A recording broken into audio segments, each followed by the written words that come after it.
Truth is, I thought it mattered. I thought that money mattered. But does it bollocks? Not compared to how people matter. Welcome, Mansion and other fine folks, to the Someday Dispatch of the Black Letter, where we contemplate thoughts worth thinking as we try to navigate through this upside-down, topsy-turvy world we find ourselves in, seeking greener pastures on the other side, coming out healthier, wealthier, and wiser. That's the goal.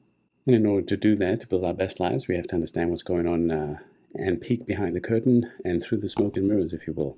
Today is Sunday, so we just take a look at how coronavirus is doing generally across the United States.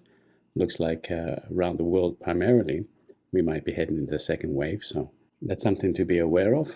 And of course, stay safe and healthy out there. Obviously, health is the greatest wealth, as the cliche goes. And without our health, it's difficult to improve upon our other wealth. So we'll take a look at that. Then also, in the same vein, we'll take a look at a great documentary I saw that you can still see for free at the moment if you sign up. I'll show you that. It's called The Need to Grow. And it's about the devastation of the topsoil and how small groups of farmers and others are trying to improve farming on a small scale and more locally. So it was a great eye-opening documentary, and I encourage you to take a look at that as well when we're done. First up from Axios, US reports over 55,000 new coronavirus cases. The United States reported 55,000 new coronavirus cases on Friday, which is a huge issue, of course, as you can see. Highest single-day increase since August the 14th, when the country reported 64,350 cases. So it's going to start increasing, I'm sure. 952 deaths on Friday as well. Those are going to start increasing.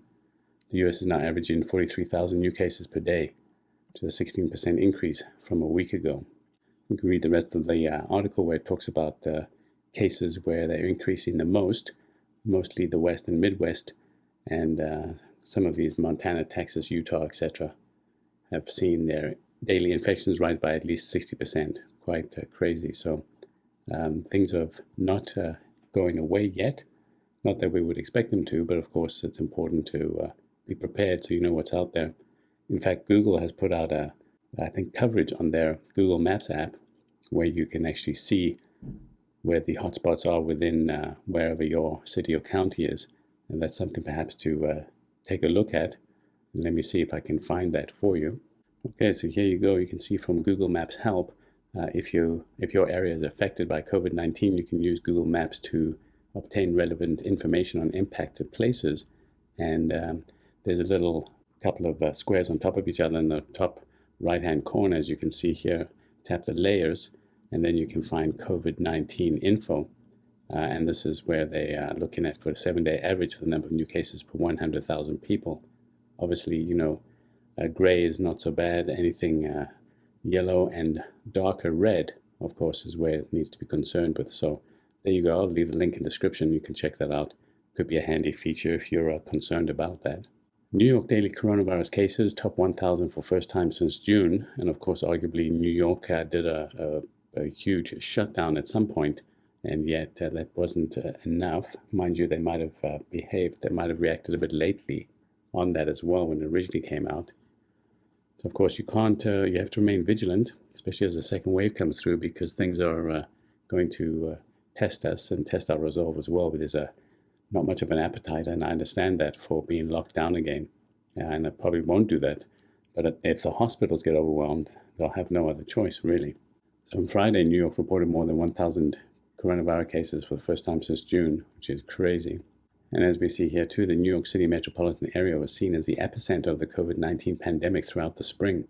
But strict social distancing and mask mandates helped quell the virus's spread, allowing the state to gradually reopen. But of course now it's getting worse, and state hospitalizations are now at 527. So of course you can't take the pedal off the metal, so to speak. So they have about a 1% total, I guess, they're finding, which is not too bad. Out of 100,000 tests, 1,000 roughly were positive, and hospitalizations are 527. So that's quite substantial. That doesn't make sense to me. If there's only 1,000 tested, mind you, this could be a rolling average of how many people have been tested. And of course, if you get it, it can take a week or two until it's really quite serious and you need to end up in hospital. So even with those places that were hotspots already. Of course, the second wave is going to roll through. And as I understand it, there seems to be some concern about this virus also sort of changing and updating itself as it, of course, it rolls through again. So it's becoming more challenging, I think, to put a stop to it. I'm not sure. I haven't read anything about antibodies yet. So if anyone knows about that, please share in the comments below. There you go, folks. Obviously, take it seriously and remain vigilant. Masks are helpful, and of course, only head into public places, indoor public places, when you need to. At least that's what I'm doing anyway. Coronavirus update: US cases top 7 million after jumping by more than 45,000 in a single day. And now we've seen 55,000. This was September 25th. And this was about just yesterday, I believe. So now it's up at 55,000. So that's of a concern, of course, if that's how many cases are being found each day. And they're growing quite exponentially, it seems, at the moment. So we need to remain vigilant. There were 45,176 new cases reported in the US on Thursday.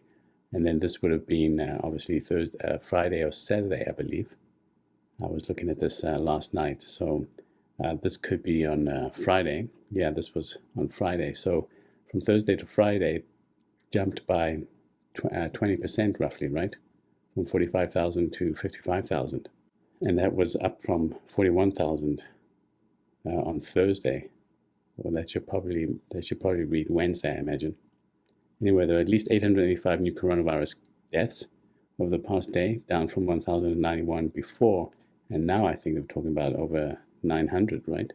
Yeah, 952 deaths. So, I mean, it's escalating, and it's escalating quickly, it seems. So remain vigilant, folks. Okay, and some good news. I wanted to play this for you. It's a terrific documentary, The Need to Grow, about protecting our topsoil and learning to grow with the Mother Nature rather than against it. So we'll just take a quick listen to this. And of course, down below, if you put in your name and your email, then you'll be able to watch it for free. And at the end, they offer to sell it to you for $7. So this is a terrific deal. If you just Google for The Need to Grow, it's already available for purchase. And it's $17 US, I believe, that you can use in order to watch it for free. And it's a terrific documentary. I would have paid to see it. And in fact, I actually supported them afterwards. I bought their impact package, I think it is, which is a bit of an upsell, $67 at the end of the show. But it was really terrific. Let's watch this. Agriculture is the most destructive human activity on the planet. Industrial agriculture is first and foremost a war against the earth because it is a war against all species, since you're bringing more chemicals into food production and all they're doing is killing. We cannot fight nature. You cannot poison things to the extent where you, quote, win. It's a challenge to live in a world where our government cannot be counted on to defend us from an industrial food system that's actually making us sick. Hopefully soon the planet will change. People should really learn about how to help your community and help yourself in life. You can grow 100% organic, nutrient-dense food at warp speed, basically. This stuff will grow anything. There's a secret here that we've got to unlock. Complexities of galactic proportions. What we've tried to do here is accelerate the regeneration of soil. Well, I've done some testing behind your back. Okay, so you're doing in 4 to 5 days what nature would take in about 400 years. 400 years. Wow. That's pretty amazing. Disrupting food, fuel, and fertilizer all in one little powerhouse. You're going to have a lot of pushback. I worry about it getting squashed before it gets out. You don't get points for doing the right thing, and that's the right thing. You just have to do it. We're trying to change Girl Scout cookies so they're healthier. Right now we have 45,000 signatures. Then last minute they decided the representative was going to be in a meeting. They hung up on me. For them not to listen to my daughter. They're just called free share. They're just not listening. It's heartbreaking. We just heard a rumor that we might lose our farm. 4:30 a.m. telephone rang. I knew it could not be good news. The amount of heat that needed to be generated, I'm a little suspicious.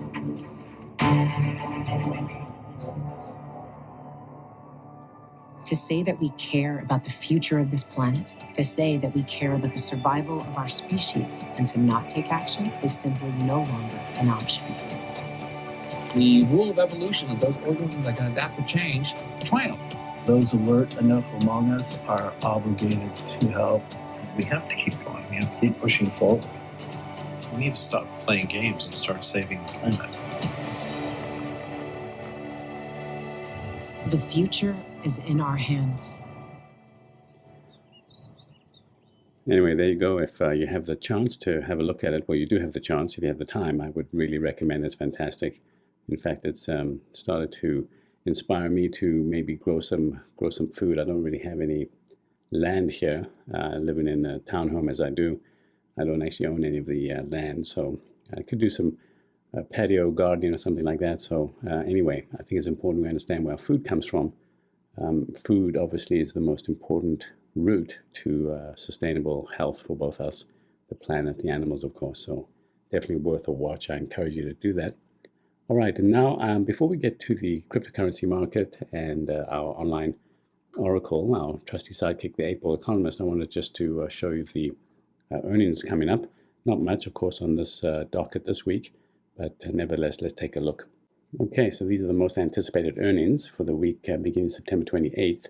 Thor Industries, that'll be interesting. I think they do sort of outdoor equipment, RVs, things of that nature. So that'll be interesting to see if they've continued to do well. I think some of these companies did well the previous quarter. Of course, everyone is cooped up and wanted to get out and didn't want to maybe travel by plane, so they would head outdoors, perhaps do some camping. So Thor would be interesting to watch, I think, to some degree. Micron as well will be another one, I think, to watch. Other than that, I'm not seeing a lot else going on here. Of course, PepsiCo, Bed Bath & Beyond, ConAgra, I think they're a big agricultural firm. Obviously, I'm not sure exactly what they do. But there you have it. Just not a lot on the docket, but we'll see what they come out with. And we'll see how the market reacts. I'm not sure yet. I don't think futures are out yet, but perhaps we'll take a quick boo at that and see if there's anything to suggest that the market's going to open green or red so we can prepare ourselves for tomorrow morning. Okay, on to the cryptocurrency market. All right, so up again about 0.2% over the past 24 hours, $345 billion market cap and 5,887 coins for your purchase and pleasure.